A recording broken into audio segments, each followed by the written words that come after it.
got a question here that I'd love to get your perspective on, Annette, if that's okay, before we start to sort of wrap up.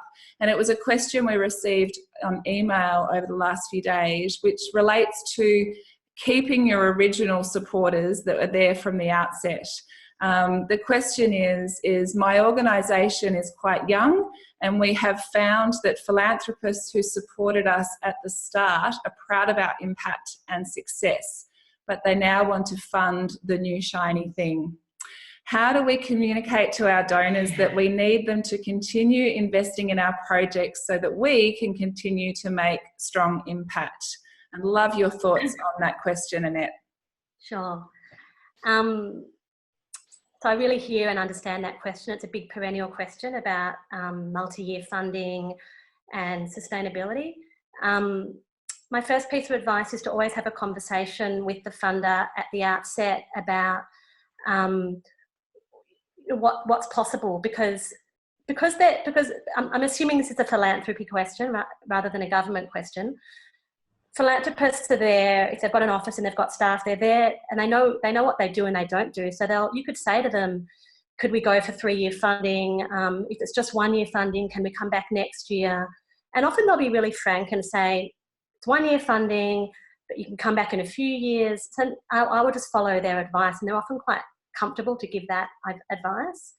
It is a perennial debate in the sector about 1-year project funding versus multi-year core funding. I'm a big advocate of multi-year core funding, but I really understand as well why they do the 1 year is because they want to be able to share their resources with other beneficiaries, and because there is more demand than there is supply. So you can see where that's come from.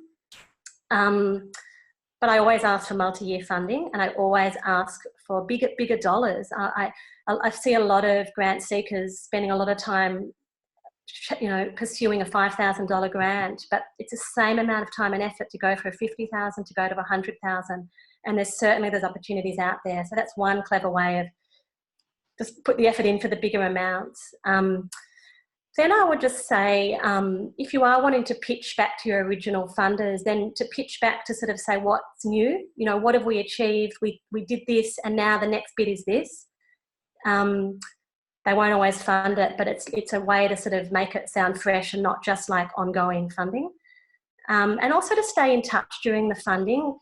I often found that difficult as a grant seeker, is to know how to keep in touch, because sometimes it felt like a conveyor belt, and we did our project, we sent our acquittal, but it was hard to keep in touch because they don't often turn up to events. And so, but just don't ever underestimate the sort of benefit of a quick little email or a quick little photo or a little story that's just sent informally to keep that connection during the project, rather than not having any contact and then sending an acquittal and asking for more money. So super vital, and small effort, for big outcome. The other thing is diversify, do your research. There's a lot of funders and supporters out there, so I'd be putting a lot of funding submissions out there, not only in philanthropy but in government as well. So yeah, cast a wide net. If you've got the time and resources, it's not too hard to find many other funders. And then also the final thing I'd say is you want to be independent. You don't want to have 80 to 90% of your funding coming from philanthropy and government. So, and philanthropy and government will support you as well, because they want to see you be more independent. So ask them those questions about diversifying your income streams. Where else can you go for funding? Can you start up a social enterprise that you ask a funder to support?